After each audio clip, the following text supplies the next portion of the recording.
Super star Krishna కెరీర్లో all time black బస్టర్గా నిలిచిన ఒక చిత్రంలో విలన్ పాత్ర గురించి ఆసక్తికర విషయాలు తెలిసాయి. ఓ లెజెండరీ యాక్టర్ ఆ చిత్రంలో ఇష్టం లేకపోయినప్పటికీ విలన్గా నటించారట. ఆ విషయాలు ఇప్పుడు మనం ఈ వీడియోలో తెలుసుకుందాం. కానీ దానికంటే ముందుగా ఎప్పటిలాగానే మన విశ్వ రివ్యూస్ ఛానల్ని సబ్స్క్రైబ్ చేసుకోండి. టాలీవుడ్లో చరిత్రలో నిలిచిపోయే చిత్రాలు అప్పుడప్పుడు వస్తుంటాయి. సూపర్ స్టార్ కృష్ణ ఎన్నో అద్భుతమైన చిత్రాల్లో యాక్ట్ చేశారు. టాలీవుడ్లో కౌబాయ్ చిత్రాలు మొదలుపెట్టింది ఆయనే. ఎవరూ చేయని సాహసాల్ని చేసి చూపించారు.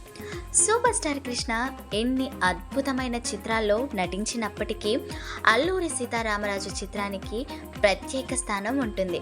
ఆ చిత్రంలో అల్లూరి సీతారామరాజు పాత్రలో సూపర్ స్టార్ కృష్ణ ఎంతలా ఒదిగిపోయారో, విలన్గా బ్రిటిష్ అధికారి రూదర్ఫోర్డ్ పాత్రలో లెజెండరీ యాక్టర్ జగ్గయ్య కూడా అంతే అద్భుతంగా నటించారు. అయితే ఈ మూవీలో విలన్గా నటించడం జగ్గయ్యకి ముందుగా ఇష్టం లేదట. కానీ చిత్ర యూనిట్ ఆయన్ని ఒప్పించారట. జగ్గయ్యకి రూదర్ఫోర్డ్ పాత్రలో నటించడం ఇష్టం లేకపోవడానికి ఒక కారణం ఉంది. ఆ పాత్రలో నటిస్తే నెగిటివ్ షేడ్స్లో చెడ్డవాడిగా నటించాలి. జగ్గయ్యకి అలా నటించడం ఇష్టం లేదు. ఎందుకంటే తన చిన్నతనంలో బ్రిటిష్ అధికారి రూదర్ఫోర్డ్ గురించి జగ్గయ్య చాలా మంచి విషయాలు విన్నారట. జగ్గయ్య సొంత జిల్లా అయిన గుంటూరులో రూదర్ఫోర్డ్ కలెక్టర్గా పనిచేశారు. ఆ టైంలో రూదర్ఫోర్డ్ ఆసుపత్రులు కట్టించడం, పేదలకు అవసరమైన పనులు చేయడం లాంటి మంచి కార్యక్రమాలు ఎన్నో చేశారని జగ్గయ్య విన్నారట. అందువల్ల రూదర్ఫోర్డ్పై జగ్గయ్యకి మంచి అభిప్రాయం ఉండేది. దీంతో అల్లూరి సీతారామరాజు చిత్రంలో నటించాల్సి వచ్చినప్పుడు రూదర్ఫోర్డ్ పాత్ర గురించి కొన్ని సూచనలు చేశారట.